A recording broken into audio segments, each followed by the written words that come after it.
Greetings to you all in the most precious name of our soon coming Lord and Savior Jesus Christ.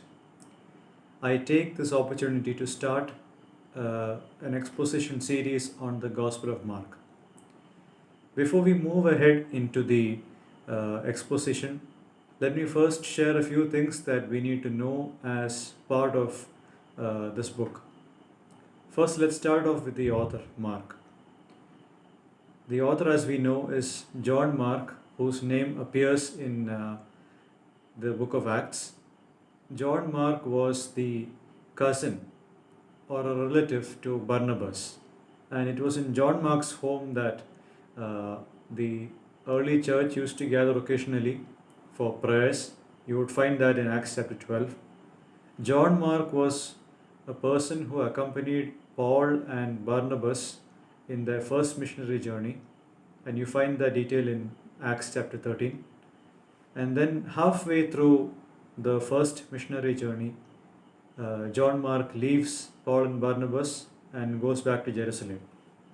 And during the beginning of the second missionary journey, in Acts 15 towards the end, Paul and Barnabas enter into a strong argument on whether they should be taking John Mark with them, and Paul was vehemently against that, and Barnabas was adamant that they take John Mark with them, and so they parted ways.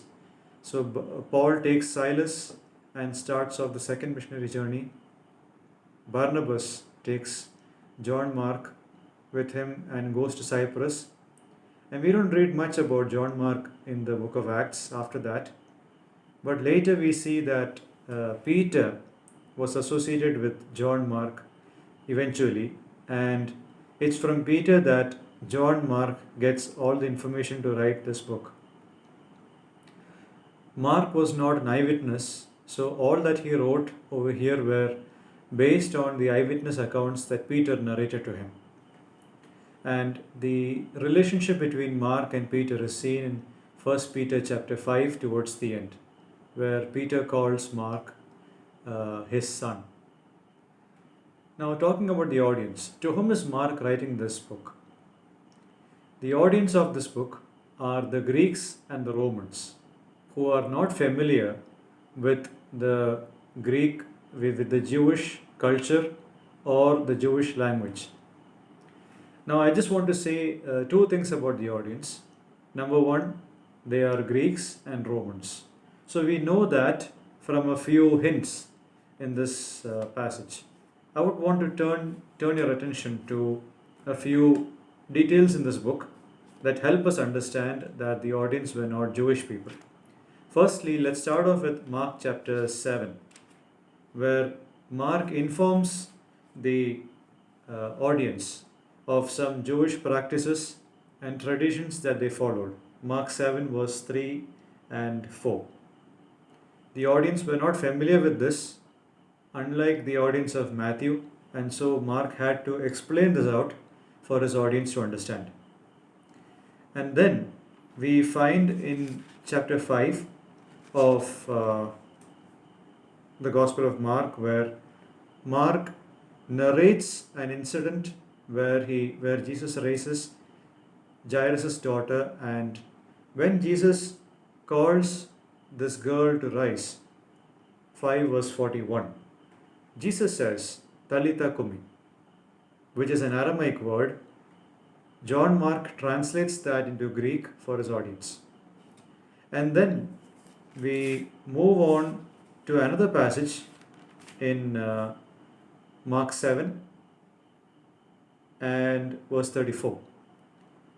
John Mark uses another word, another Aramaic word, ephata, which means to be opened. So from these things we understand, along with other things in this book, that the audience were not Jewish, they were people who were Greeks and Romans.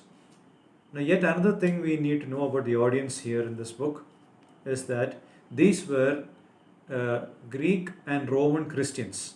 Now, how do we know that?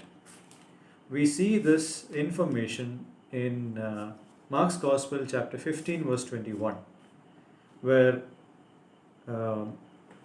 Simon the Cyrene, Simon of Cyrene, Mark 15 verse 21, Simon of Cyrene, the one who carried Jesus' cross, is introduced. Simon of Cyrene is not just found in Mark's gospel, he is found in the other gospels as well, in Matthew also. So there is one detail that Mark writes which actually gives us an understanding that the audience here were familiar with with the Greek and Roman Christians. Let's read verse 21 of chapter 15.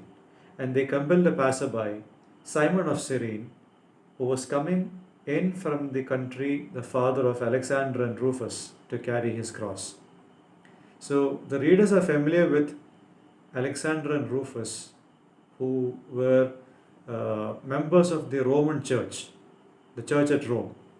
And we know that detail from Romans 16:13. Romans 16:13 tells us that Rufus was a member of the Roman church. And with Rufus and Alexander being mentioned here, we can assume safely that the audience of this book are familiar with these two persons. And so, in a nutshell, we say that the audience over here are the Greek and Roman speaking people who are not Jewish in their ethnicity, and they were Christians who were part of the church at Rome. So this is the audience that Mark writes to. Now yet there is one more thing that we need to understand regarding the authorship or actually the audience of this book. Mark brings in so many details, so many events together, and compresses that and makes a fast-paced narrative. I mean, you just look into Mark's gospel, and one word that you keep finding again and again in this book is the word immediately. Immediately. The word immediately is used multiple times to ensure that the account is fast-paced in its narrative. So Mark skips all of the first 30 years of Jesus Christ's existence on earth, and then compresses so many events, something that we actually see in the first chapter of Mark. So this is how Mark has designed his gospel. Now, the next thing that we need to know, what is the theme of the Gospel of Mark? Each gospel writer has a theme based on which he presents the gospel regarding Jesus Christ. So what exactly is Mark's theme in here? Mark has decided to portray Christ as the suffering servant or the servant. And how do we know that? The first thing that Mark writes is taken from Isaiah 40 verse 3, which is the beginning of the servant song of Isaiah. And then the key verse in Mark's Gospel comes in chapter 10 verse 45. Mark's Gospel chapter 10 verse 45, which reads like this: For even the Son of Man came not to be served, but to serve, and to give his life a ransom for many. So until now we have seen the author, the audience, the theme, and the key word of this book. And at the onset, I just want to mention one more thing before we conclude the introduction session of this gospel. Mark's Gospel, chapter 16, in most manuscripts, ends with verse 8. The ancient manuscripts of the Gospel of Mark don't have chapter 16 verse 9 to 20. Yet all of these things written in verse 9 to 20 do not contradict with other parts of the scriptures. So why exactly do we have an additional ending in Mark? With that being said, I will just conclude this. The scribes who copied Mark might have noticed that Mark's Gospel has an abrupt ending, unlike the other three Gospels. Matthew ends with the Great Commission. Luke ends with the ascension of Jesus. And John ends with a proper conclusion, where John concludes like this: if the miracles and signs of Jesus were to be compiled like the way he did it in John, then the whole world wouldn't be enough to have a number of books about Jesus.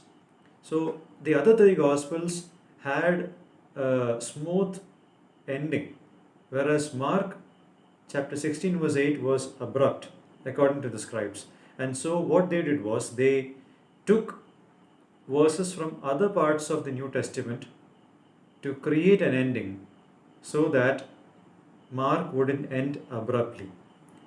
Now, all that we find in verse 9 to 20 is not part of the oldest manuscripts, yet there is nothing that contradicts the rest of the scriptures. So, with that being said, if God permits us, the next time when we meet online, we will look at Mark's Gospel chapter 1 and start studying the scriptures for what it is. May God's name be glorified.